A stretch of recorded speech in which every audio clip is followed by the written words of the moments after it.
Firman-Mu pelita bagi kakiku, terang bagi jalanku. Firman-Mu pelita bagi kakiku, terang bagi jalanku. Haleluya. Firman-Mu pelita bagi kakiku, terang bagi jalanku. Kita bisa baca di kitab Mazmur ya. Mazmur 119. Mazmur 119. Saya akan membaca. Oke, ini pasal yang paling panjang di kitab Mazmur, bahkan paling panjang dalam kitab ya. Di dalam ini luar biasa. Ayatnya yang ke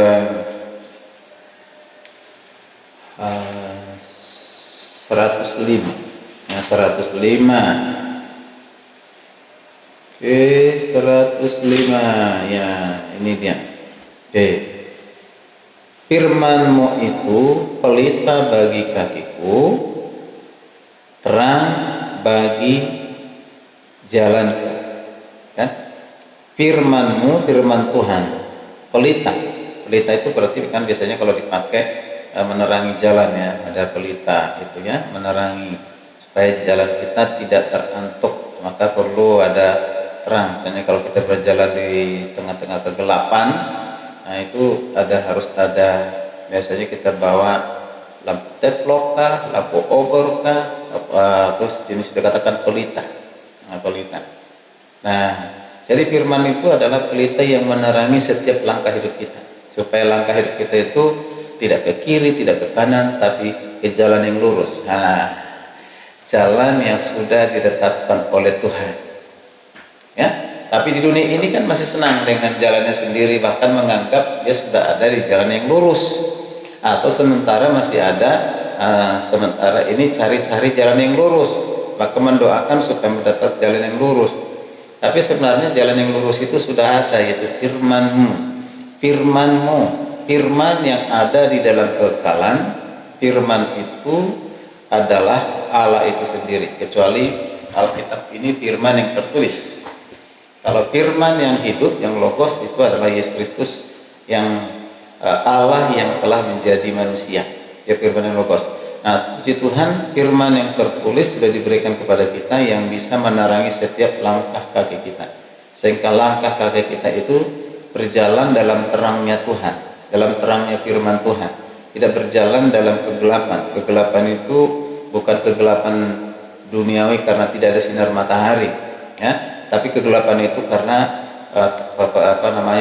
dosa, kejahatan, kriminal, pembunuhan, menjauhkan diri ya dari Tuhan, hidup dalam hawa nafsu, hidup dalam kedagingan, perselingkuhan ya, nah penipuan, kebohongan. Nah, itu kegelapan itu ya, itu kegelapan. Nah, jangan lagi berjalan dalam kegelapan. Bagaimana supaya kita bisa meninggalkan itu, membersihkan diri dari semua kegelapan itu? Tidak ada cara lain adalah firman kan ya. Firman-Mu pelita bagi kakiku, terang bagi jalanku. Setiap kita ya tiap hari ada di jalan ya, dari rumah mau berangkat ke tempat kerja, mau tempat ke sekolah, mau kemanapun kita selalu melewati jalan. Tentu kita dalam perjalanan itu kita sangat hati-hati sekali ya, supaya terhindar dari kecelakaan ya, dari kecelakaan. Nah, tetapi seringkali juga orang sembarangan di jalan ya. Ya, jalan itu kan ada rambu-rambunya, lampu lalu lintas ya, atau peraturan lalu lintas. Ya, misalnya, nah sekarang ini kalau saya lihat, saya sering di belakangnya lampu merah ya, itu motor melewati batas, yaitu lewati lampu merahnya ya, sehingga dia nggak bisa lampu merah, lihat ini lampu merah ini mau hijau atau merah atau masih udah kuning, dia nggak tahu karena dia lewati, jadi ada garis dilewati. Kadang-kadang ada mobil juga seperti itu, tapi ada juga yang menerobos ya, menerobos. Sebenarnya ini kan membahayakan dirinya, membahayakan orang lain. Itu Itu kecenderungan saya banyak saya lihat itu di jalan tuh, ya, yang membahayakan. Nah ini namanya tidak tertib lalu lintas, tidak punya ketertiban dalam berlalu lintas, seenaknya gitu, kan? Nah itu. Tapi umumnya orang akan hati-hati di jalan supaya apa? Jangan sampai mencelakai dirinya, mencelakai orang lain. Ya, itu jalan. Nah di dalam kehidupan kita ini, ya, kita juga hati-hati jangan sampai kita celaka, kan? Di jalan kehidupan, ya. Ya, kecelakaan itu ketika kalau ada di jalan yang salah, ya tapi kita anggap itu sebenarnya jalan yang lurus menurut pikiran kita, menurut ajaran agama, padahal ujungnya maut. Hati-hati juga. Makanya Tuhan memberikan jalan itu firman-Nya. Dengan firman itu kita mengenal Tuhan, dengan jalan itu kita mengenal jalan kebenaran, dengan firman itu kita mengenal Tuhan yang benar, yaitu benar firman. Tidak ada cara lain bagi kita untuk mengenal firman, ya, mengenal Tuhan kecuali dengan firman. Begitu maksudnya. Nah, maka dia katakan dan terang bagi jalanku, terang gitu. Wow, luar biasa. Ya, orang yang hidup di dalam kegelapan berarti adalah orang yang mengabaikan firman. Ya, oke, firman yang luar biasa. Saya ini hidup diubah oleh karena firman ini. Ya, oke. Apa yang mau kita ngobrolin di ngopi ini, ngobrol pilihan ini sebagai pengantar saja. Yaitu adanya Alkitab, ya, Alkitab terjemahan baru edisi kedua, ya. Nah, ternyata ini bukan hanya ada di kalangan orang Kristen, agama lain juga ada.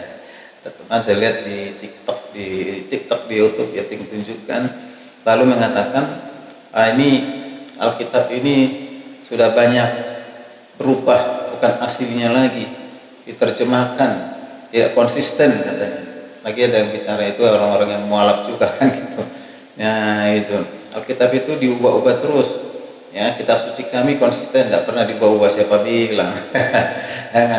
Nah ini nah, jadi saya mau katakan ada terjemahan baru tahun 2023 bukan karena mengubah isinya, atau bukan karena membuat sehingga lebih ngabur pengertiannya atau tidak konsisten, ya, gitu ya.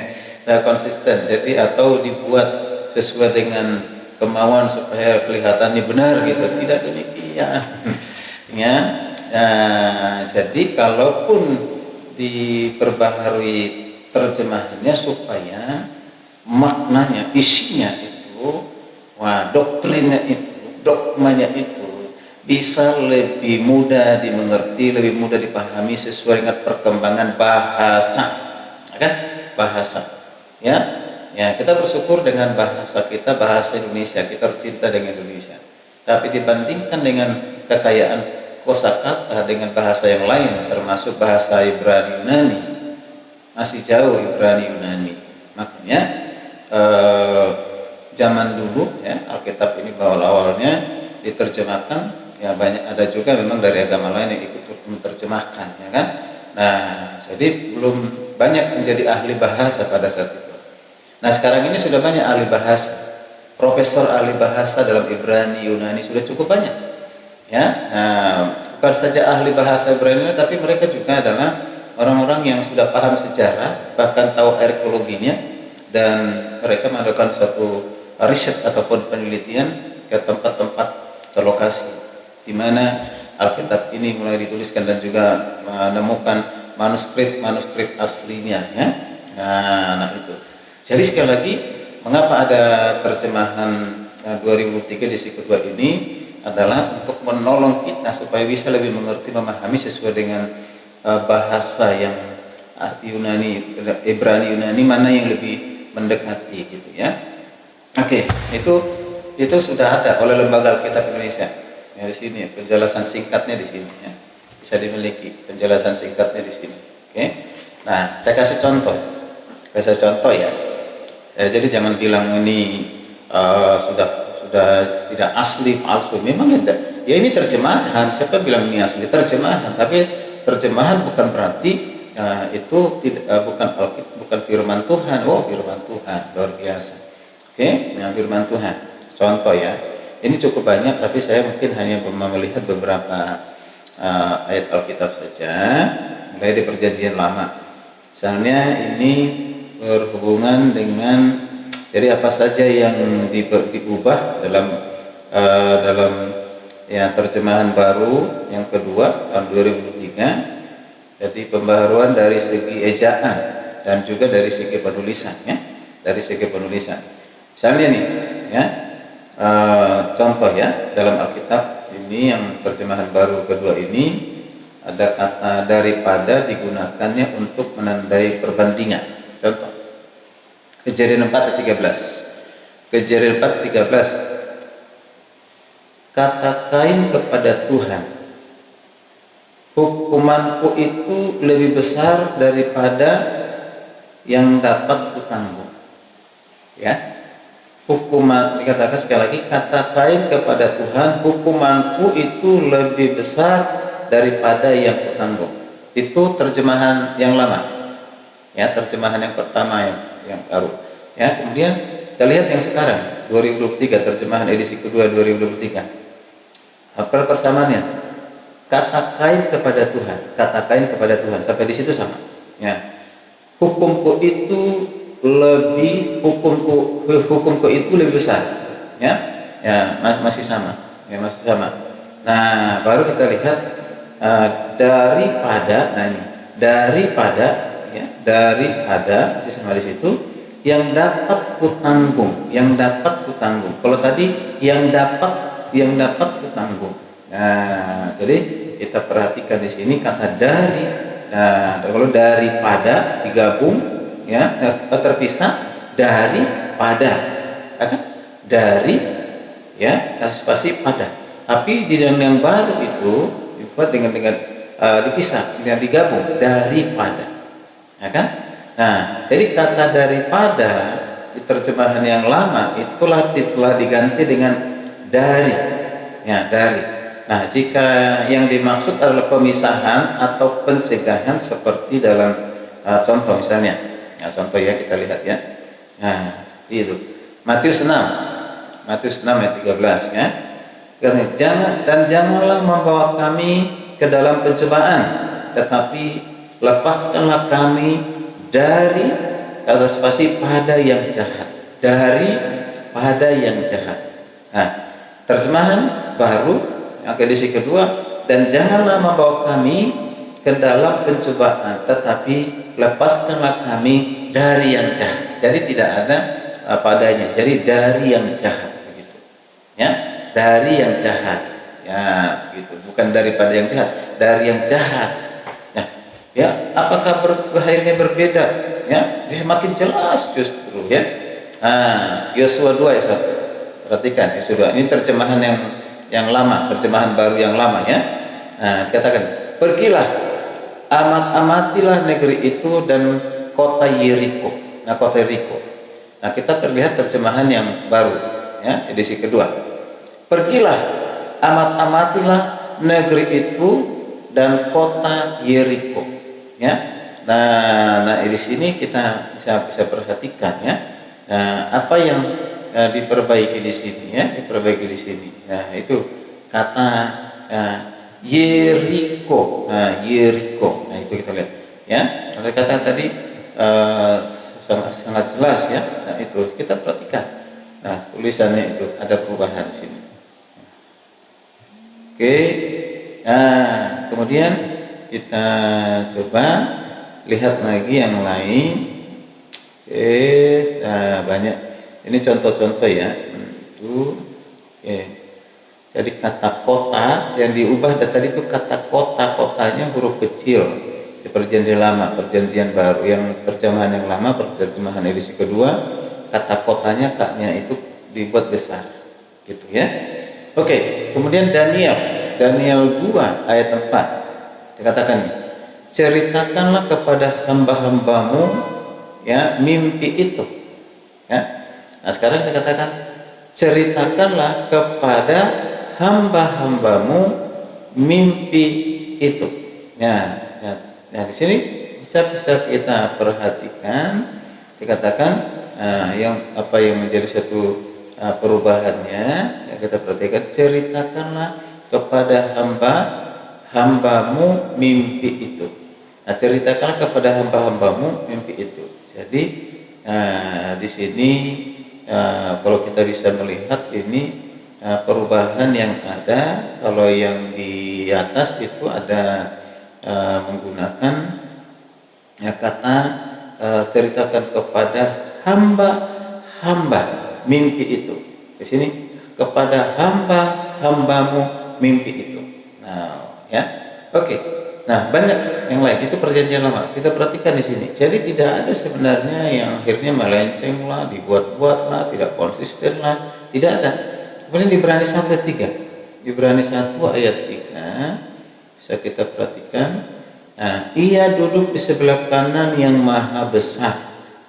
Ia duduk di sebelah kanan yang maha besar. Ini pada perubahannya. Kalau di TB terjemahan baru yang lama itu maha besarnya itu digabung maha besar. Tapi yang baru itu di edisi kedua yang maha besar dipisah maha besar. Nah, begitu. Nah, kemudian kita lihat ya 1 Petrus 5 ayat 7. 1 Petrus 5 ayat 7. Nah, perhatikan ya. Tekan ini. Serahkanlah segala kekhawatiranmu kepadanya. Itu yang lama. Lalu yang baru edisi kedua, serahkanlah segala kekhawatiranmu kepadanya. Jadi penggunaan kata yang lebih tepat. Kalau tadi kekhawatiranmu, kalau ini dia pakai pakai wa kahwa tuh. Kekhawatiranmu kepadanya. Gitu ya. Oke, itulah perubahan-perubahan yang ada. Nah, tentu tidak semuanya saya bisa sampaikan ini. Nah, coba kita lihat itu tadi pembaharuan ya, dari segi ejaan ya atau penulisan, ejaan dan penulisan. Tapi sekarang kita lihat coba dari pembaharuan dari segi kosakata. Dari segi kosakata ya, segi kosakata.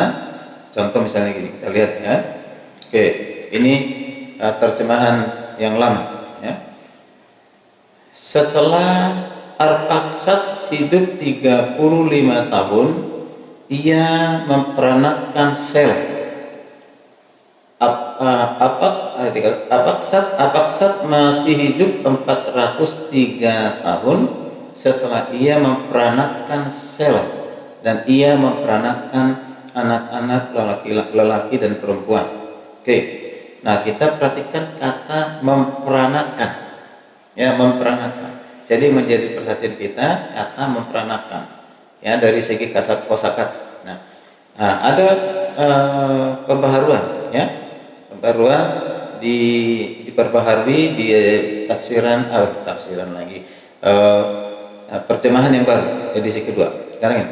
Setelah hidup 35 tahun ya, Arpaksad mempunyai anak. Kalau tadi diperanakan, ya gitu, diperanakan. Sekarang mempunyai anak. Salah satu Arpaksad hidup ya, setelah Arpaksad hidup 403 tahun lagi setelah mendapat Sela. Kalau tadi memperanakan Sela, sekarang mendapat Sela.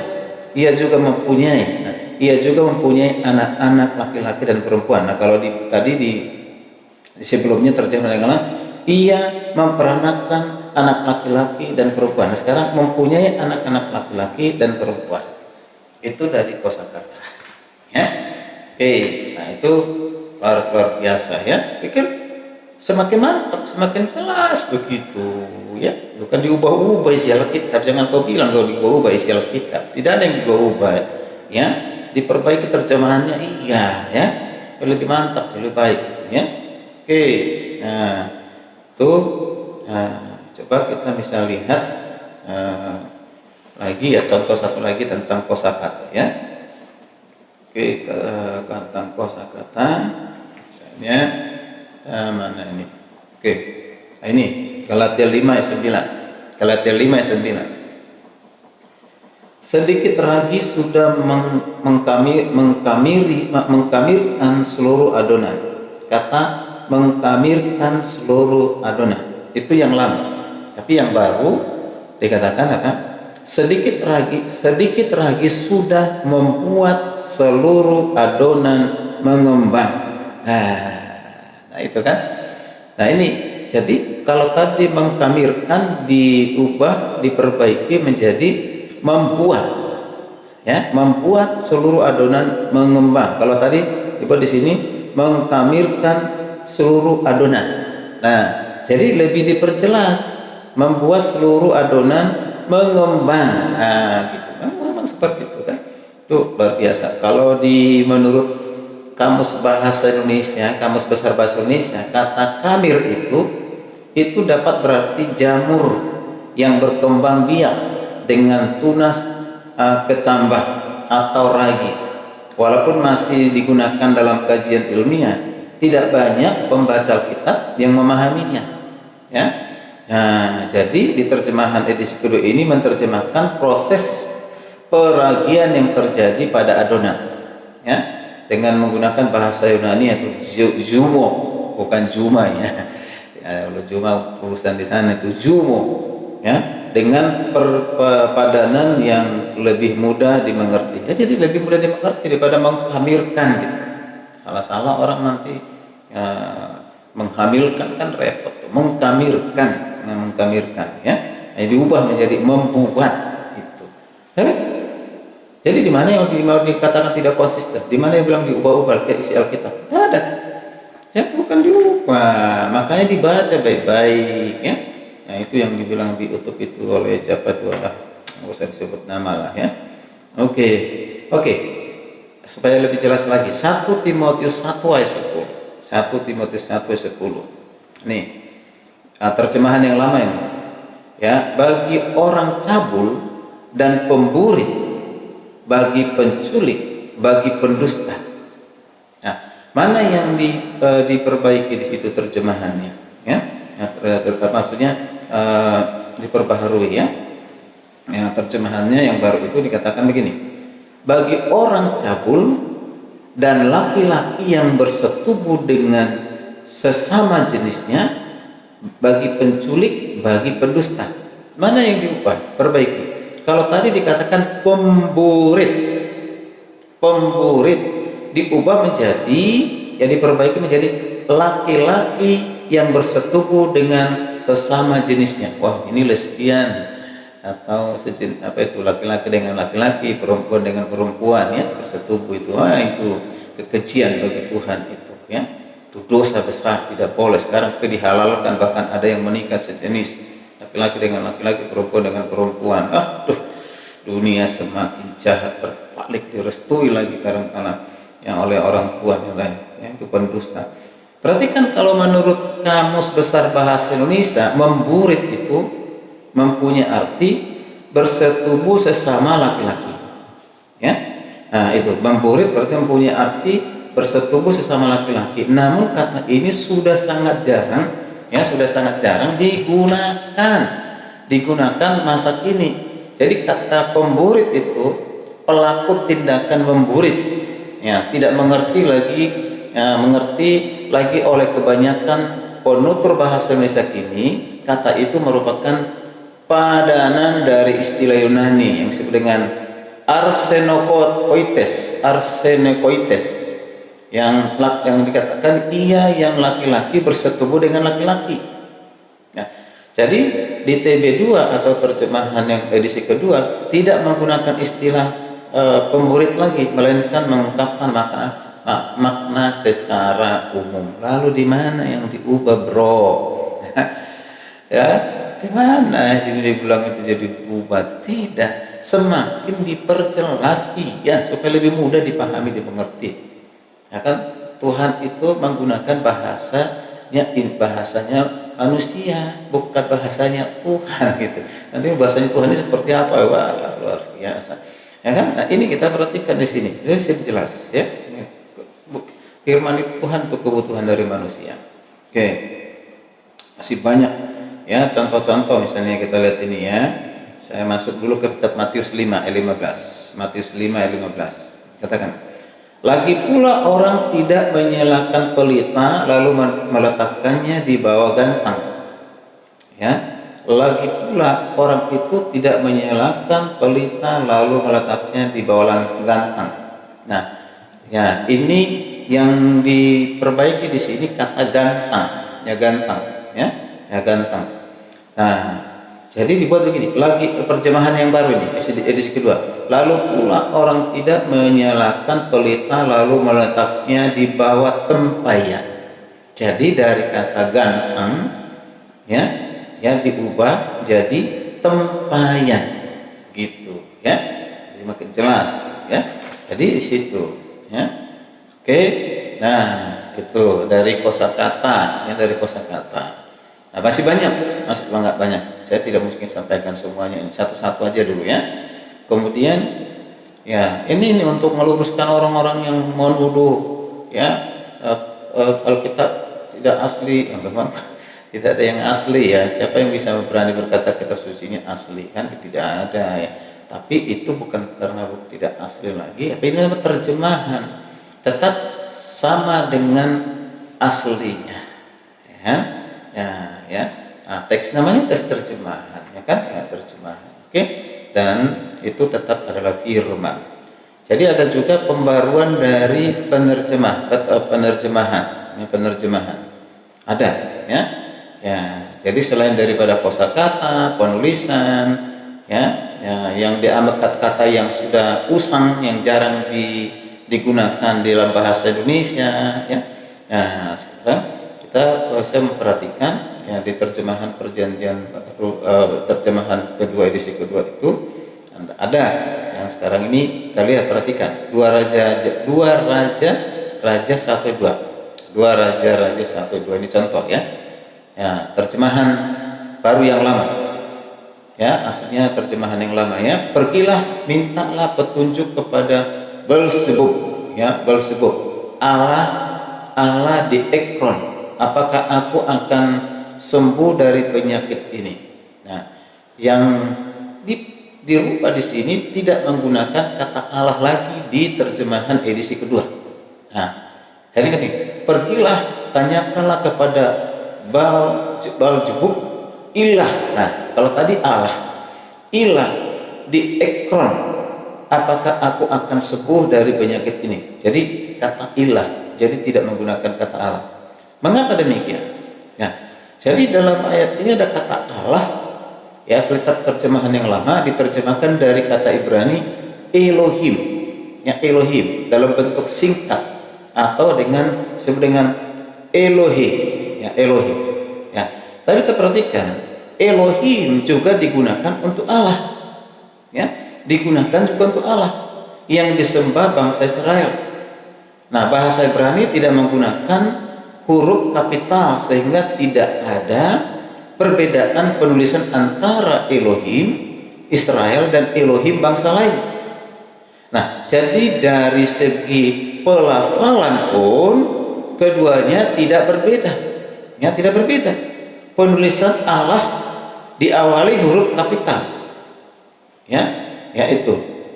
Kemudian kata Allah huruf kecil, ya, Allah dimaksud membedakan Allah Israel dengan ilah bangsa lain, ilah-ilah bangsa lain.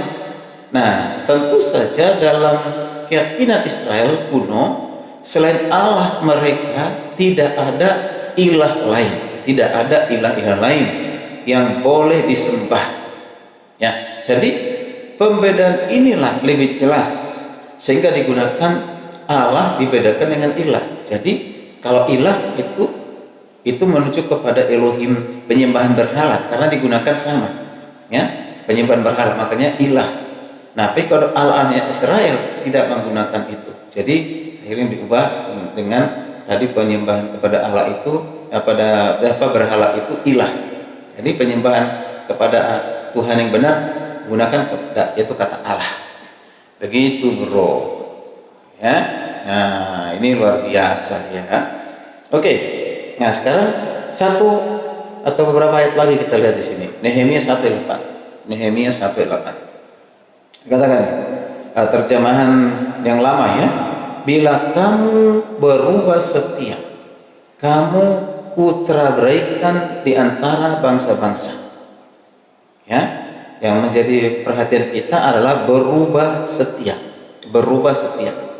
Nah, di TB atau terjemahan edisi kedua 2023 katakan, bila kamu berlaku tidak setia, ya kamu akan kuceraikan antara bangsa-bangsa. Jadi tadi dan yang lama berubah setia, berubah setia.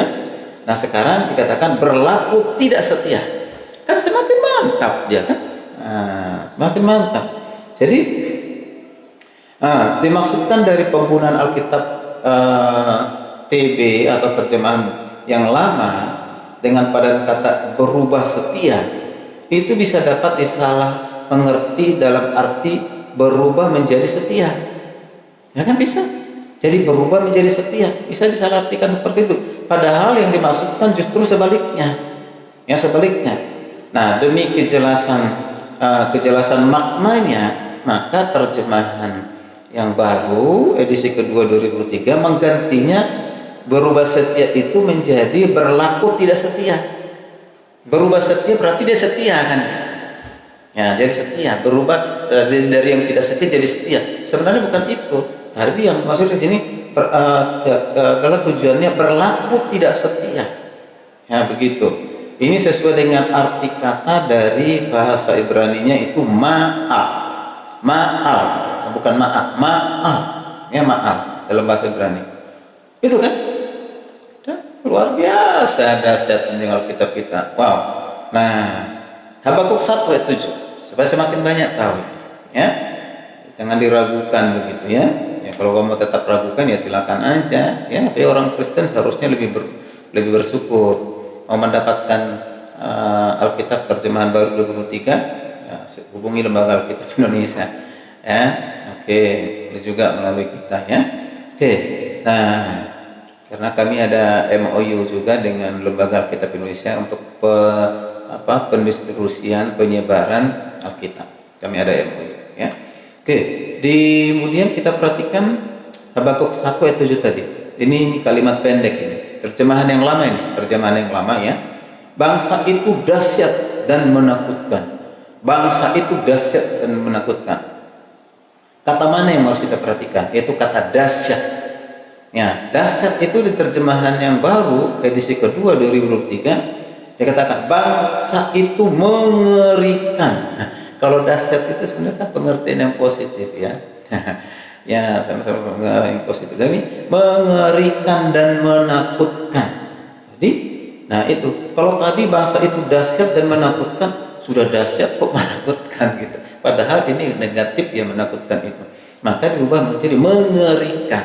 Nah, ini tentu sesuai dengan konteks cerita dalam Alkitab Habakuk itu secara keseluruhan.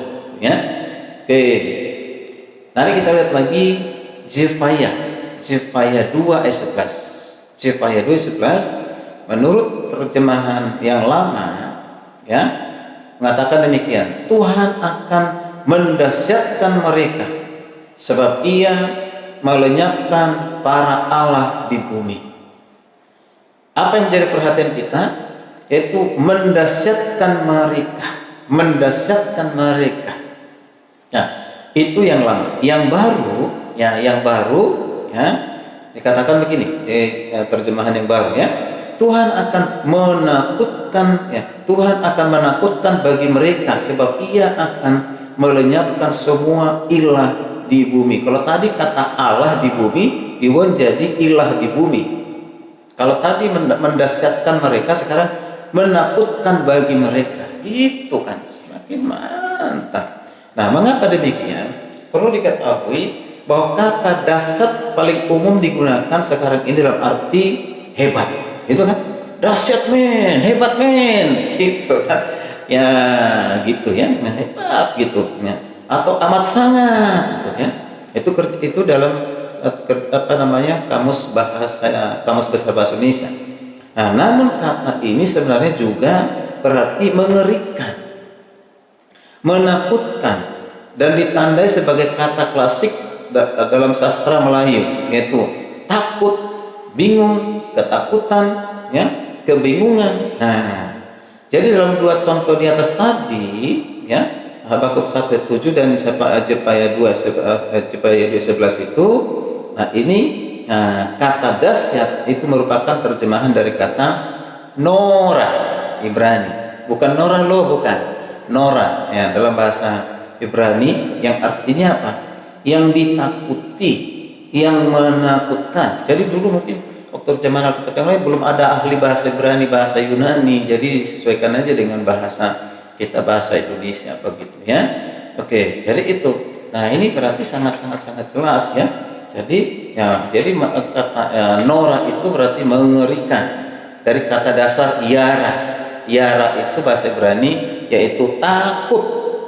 Nah Alkitab terjemahan baru edisi kedua mengganti kata dasyat itu dengan padanan lain seperti menakutkan, mengerikan. Mengapa? Supaya maknanya yang berbeda dapat dimengerti dengan jelas. Jadi dari segi penerjemahan ya, terjemahan baru edisi kedua berusaha mempertahankan ciri Alkitab yang cenderung harafiah begitu ya. Oke, nah ini sudah banyak ya. Satu lagi kita lihat kitab Yohanes ya. Saya senang dengan Yohanes pasal 1:1. Semua senang dengan firman Tuhan, semua senang. Perhatikan ya. Ini dia. Perhatikan di terjemahan yang lama, terjemahan lama Yohanes 1:1 itu berbunyi begini ya. Pada mulanya adalah firman. Firman itu bersama-sama dengan Allah dan firman itu adalah Allah. Apa yang menjadi perhatian kita yaitu kata yang digunakan kata adalah firman. Pada mulanya adalah firman. Itu ya yang lama. Yang baru edisi kedua itu pada mulanya sudah ada firman. Jadi tidak menggunakan adalah. Sudah ada firman. Firman itu bersama-sama dengan Allah dan firman itu adalah Allah. Jadi kata adalah ya diubah, perbaiki, sudah ada. Mengapa demikian?